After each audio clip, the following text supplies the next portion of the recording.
There's, come on.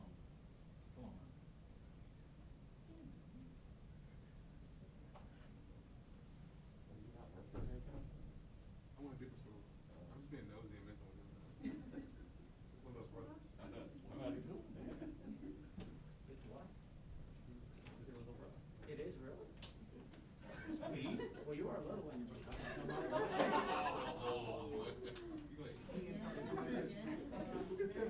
I don't even know Ken. You have the right to remain silent. Thank you, ladies and gentlemen, for being with me today. I'm going to brief you this afternoon about a horrible, tragic event that occurred in Lake County, and we assisted the Lake County Sheriff's Office. In fact, they did a remarkably good job. 4 graves were robbed on December the 5th in the Edgewood Cemetery in Mount Dora, and this is predominantly an African-American cemetery. The Lake County Sheriff's Office was called to investigate, and they obtained DNA. And they obtained DNA specifically from a cigar. And we're going to explain that in greater detail in just a minute. So when the DNA came back, they ran it through CODIS, and it led them to Brian Toletino. Brian Toletino is 43 years of age, and he drives a truck for a living. Well, upon investigation, Brian Toletino led them to Juan Lopez. Juan Lopez is 29 years of age, and he owns the Bushkan Karate Center and after-school child care program on Dundee Road in the area of Winter Haven.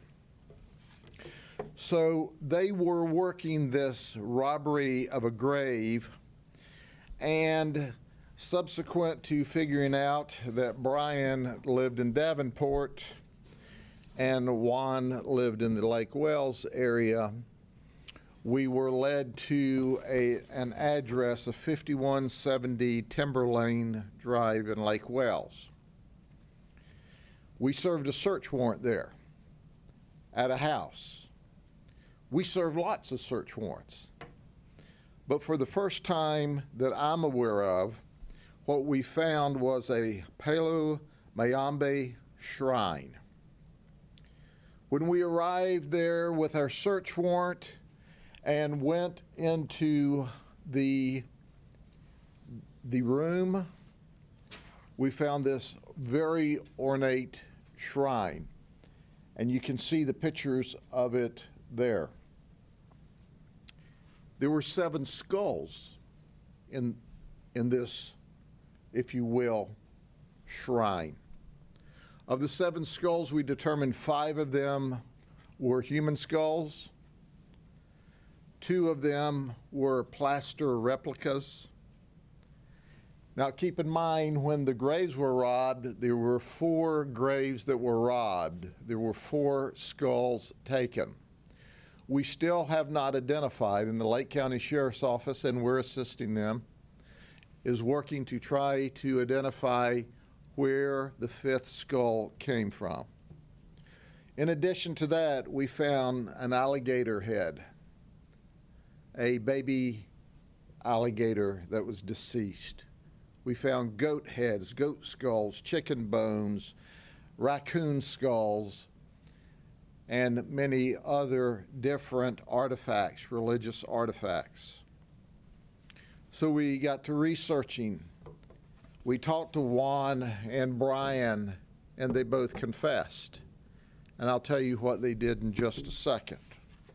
But our research shows us that the Palo Mayombe religion is a religion that's solitary, a solitary religion with no house of worship. Our research further told us that this is a black magic art that needs body parts in order to worship, and they prefer to have skulls. Palo Mayombe is reported to be the evil twin sister of the Santeria religion. So when Brian and Juan confessed, here's what they told us. They said that the spirits had led them to the cemetery. And once the spirits led them to the cemetery, there is an interesting thing that occurs. We said, well, how did you end up with those graves? And they said, well, the spirits led us to those graves.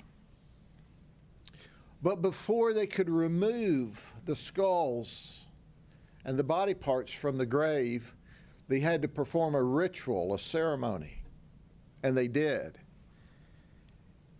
They would drink Bacardi rum and spit it out on the ground. And then they would smoke a cigar and exhale the smoke.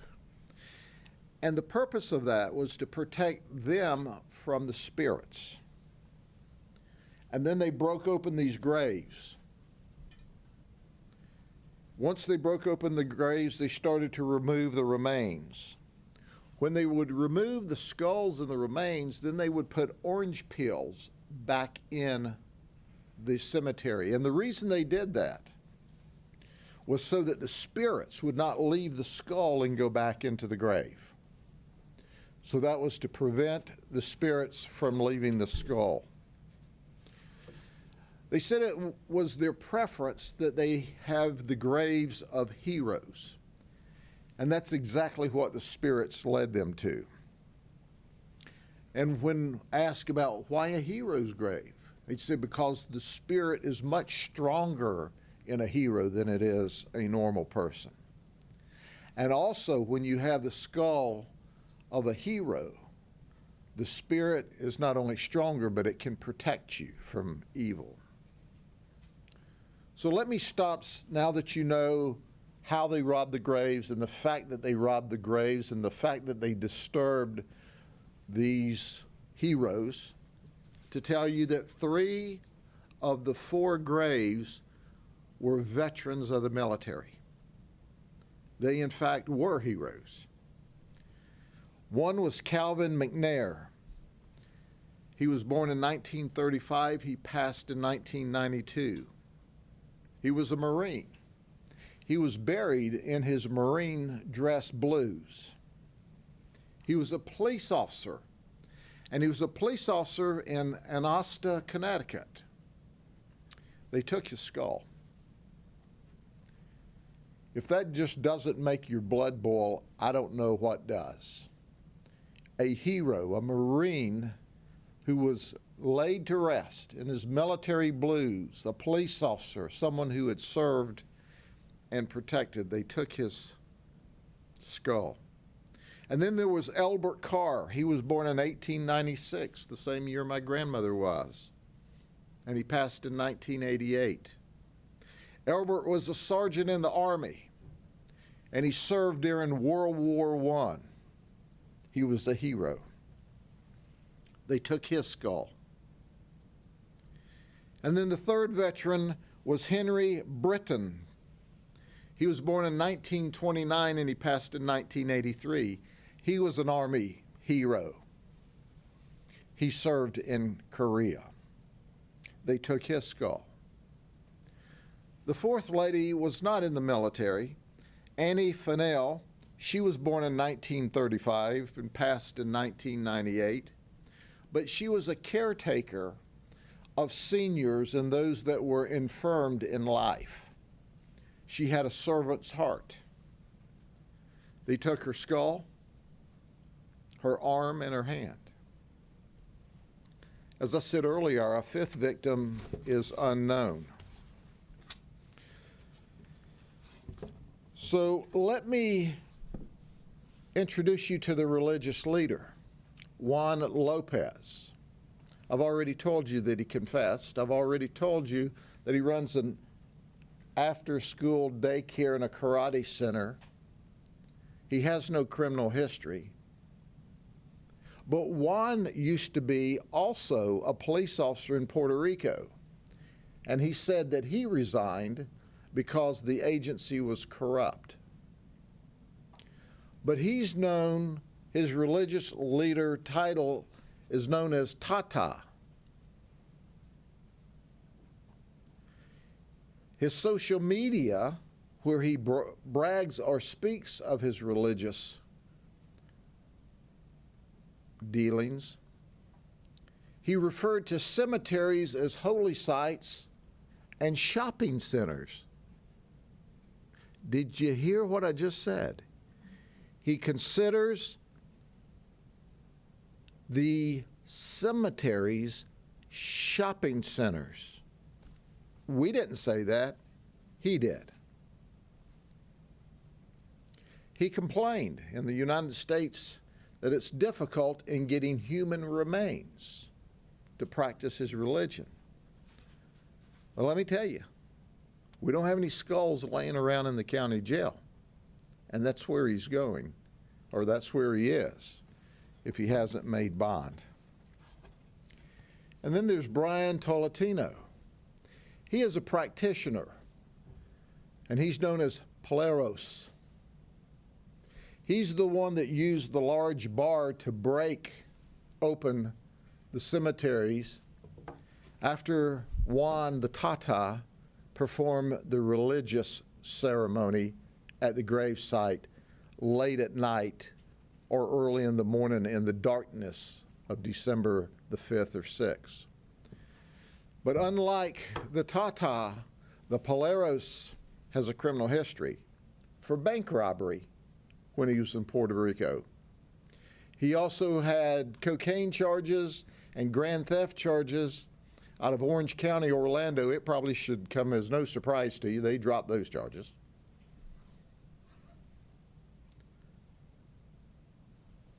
But he robbed graves. Any grave is horrific.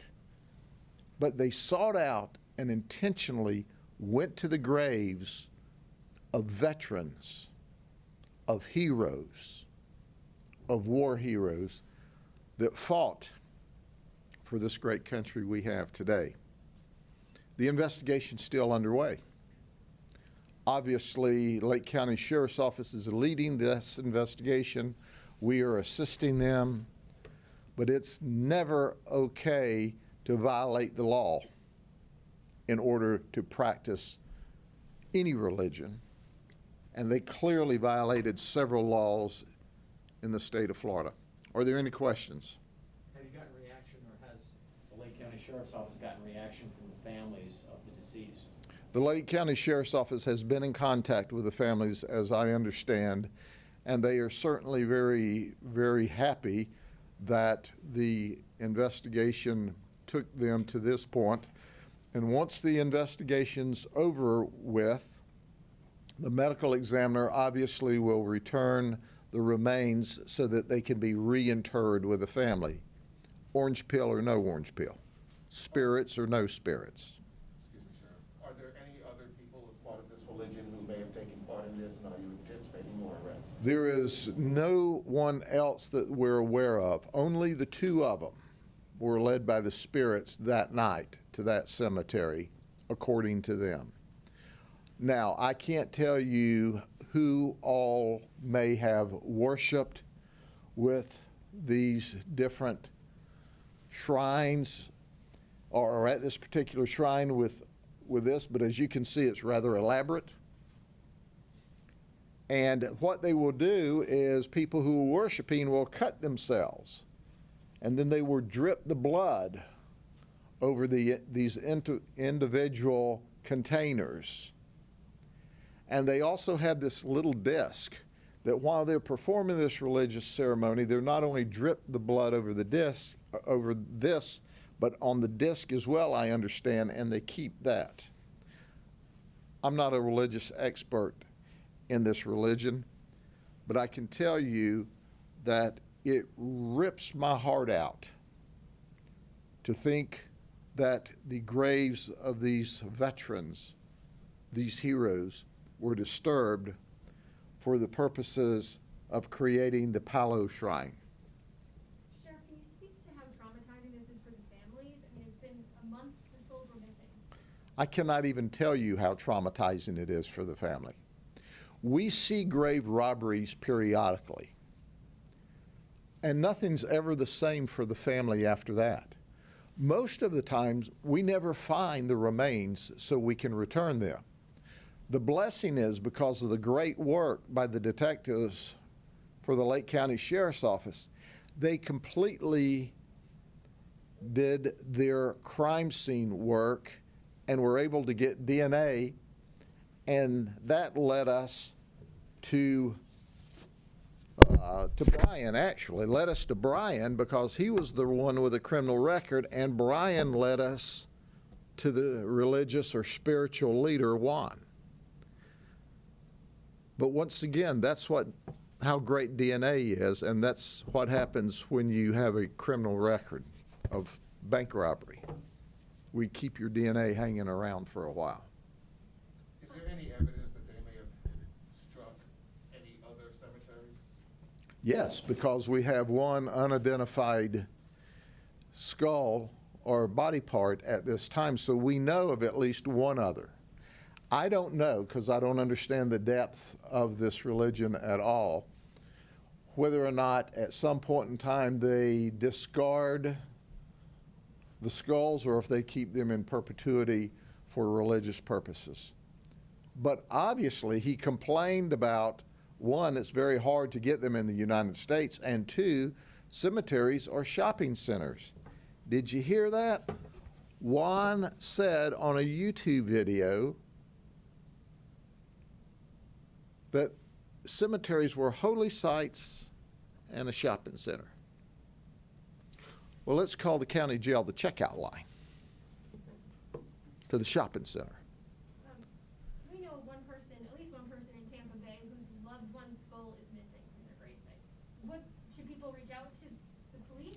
Lake County Sheriff's Office will be working with the medical examiner's office. They will take DNA from that skull, and then they'll take DNA from family members, and they'll make attempts to match it. So they can come forward. Absolutely, they need to come forward, because we want to, one of the most sacred things we can do is to respect our loved ones that have passed on, and to make sure that they're safe and secure as their body is interred in the grave. And so the good news is we can reinter the complete graves of 4, and we want to for the 5th as soon as we find out who they are. The bad news is they should have never been disturbed to begin with. Look at this. Look at this mess that they left at people's gravesite. This is despicable. You can't condemn this in tough enough words. Setting the religious views aside, because I'm not going to attack anyone's religion, their conduct here is reprehensible in the strongest terms. Any questions? Any more questions? Thank you very much. Y'all have a good weekend, and we'll see you when the next set of criminals do something just really, really stupid. Take care.